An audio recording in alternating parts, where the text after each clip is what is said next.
Hey everybody, welcome to Etrailer.com. I'm Bobby. Today we're taking a look at the Holodrax Destination 4 bike rack carrier here on our 2016 Toyota Highlander. Now this can be an excellent way of getting a bunch of bikes to wherever you need it. As you can see, you are getting a pretty stable platform rack here today to carry your bikes to wherever you need to go.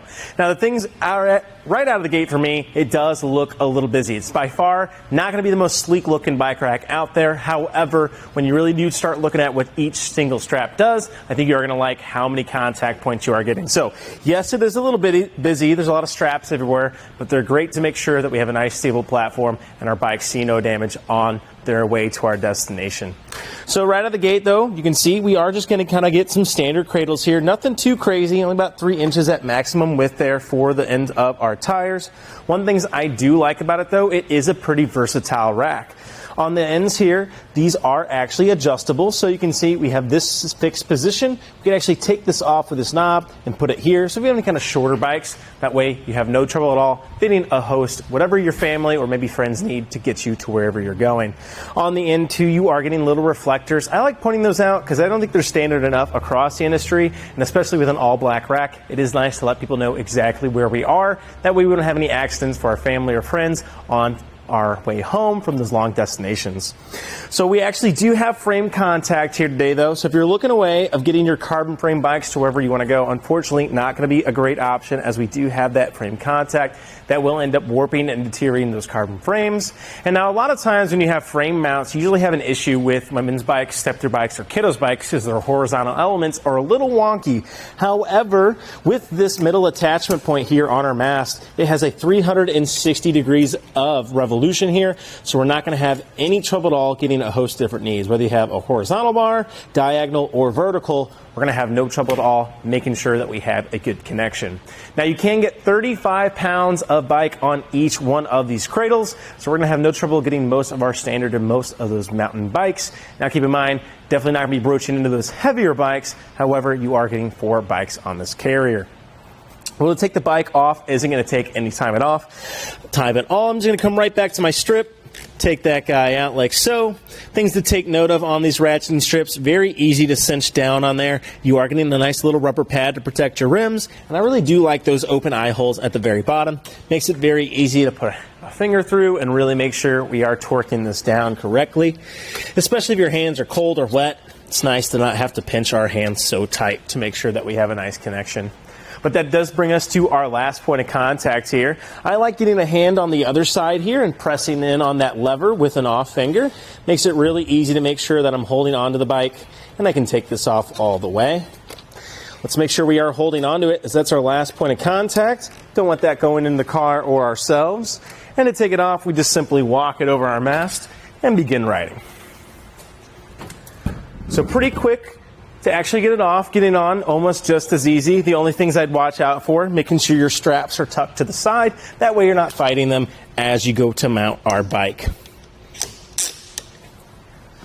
Just to make this guy just a little prettier, we're going to go ahead and shorten him down. Now a big thing to keep in mind here though, we don't have a way of actually tilting this guy away when our bikes are on it. And if we want to access the back of our hatch, this middle post right here is going to be in our way. So on the very inside here, we're just going to have a little knob here to spin off. And by loosening that, that's going to go ahead and expose this cam lever here. Maybe just a little bit more there. And as you can see, I can get this lever out of the way, and that actually frees my mast all the way to pivot here. So today I'm going to go ahead and bring it towards me in the front here. Now we could just let it hang here, not going to be causing too much trouble. However, very loose as you guys can see. And if I want to go ahead and put this folded away to give us a little bit more room on the back of our vehicle, it can be helpful to take this extra strap and just kind of bring it right through the middle of this guy. And that way we can cinch it down, and that mast won't be going anywhere. So that can be a great way of securing it, making sure we're not going to have any contact with our vehicle. Now, a thing to keep in mind, though, when you are moving your bikes is we don't want it to have any contact with the ground. So our clearance here is going to be of a thing we want to keep in our minds. Now we do have a nice slight little rise in our bike rack here today, so I don't think we're going to have too much trouble, but let's go ahead and take a look. From the ground to the end of our carrier here is putting us right at 21.5 inches. So that's actually a pretty good distance. We are pretty far from our rear hitch here, and keep in mind as those front wheels go down, the back will as well, and so will your hitch mounted accessories. So if you have a very steep incline or you're doing a little off-roading, I'd definitely just be careful of that. It is at a pretty good height though, so I don't think we're going to have too many issues. Now another dimension to keep in mind though is our length that we are adding to our vehicle. Now the Highlander, definitely not the longest vehicle out there, definitely not the shortest either though.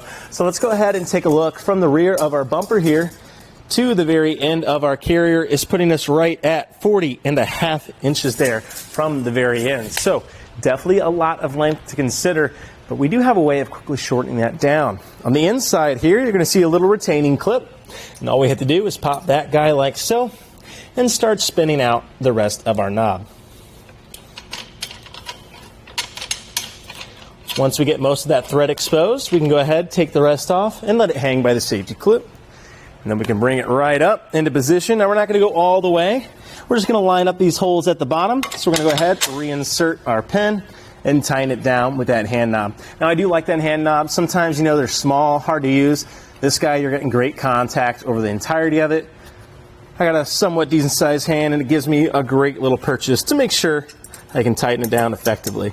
So now we've gone ahead, shortened down a lot of that length. We're going to go ahead and see how close we're sitting from the rear of the vehicle really quick.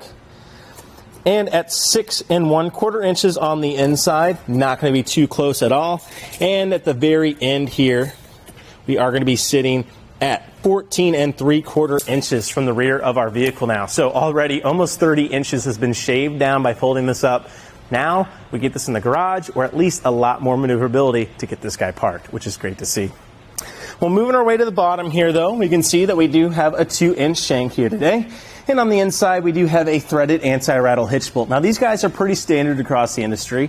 They're basically just tying this in line to our receiver, and that's going to make for a nicer, smoother ride for ourselves. Because as you guys can see, as I shake this guy, it's shaking the entirety of the car.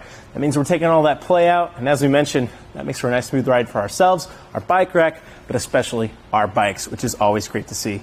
On the end too, you are going to get a locking cord to make sure that our carrier stays attached to our vehicle when we leave it unattended. Now that does bring me to a caveat of the destination.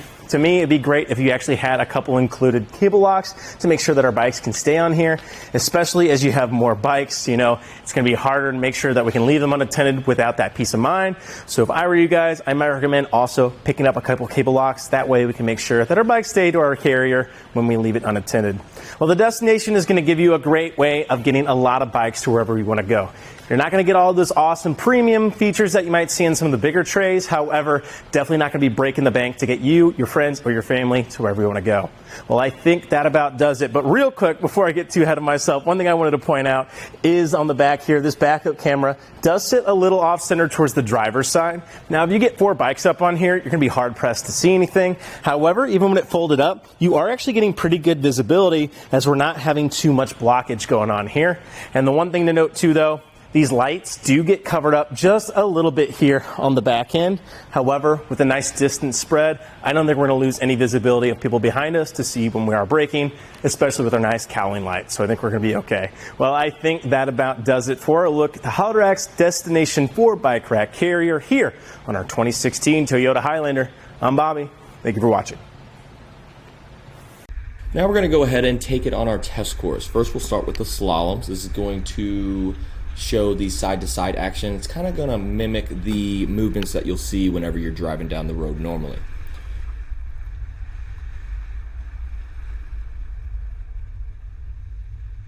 Now we'll have the alternating speed bumps. This is going to be more so like the uneven roads and some of that uneven terrain you might be traveling on, and see how it holds up.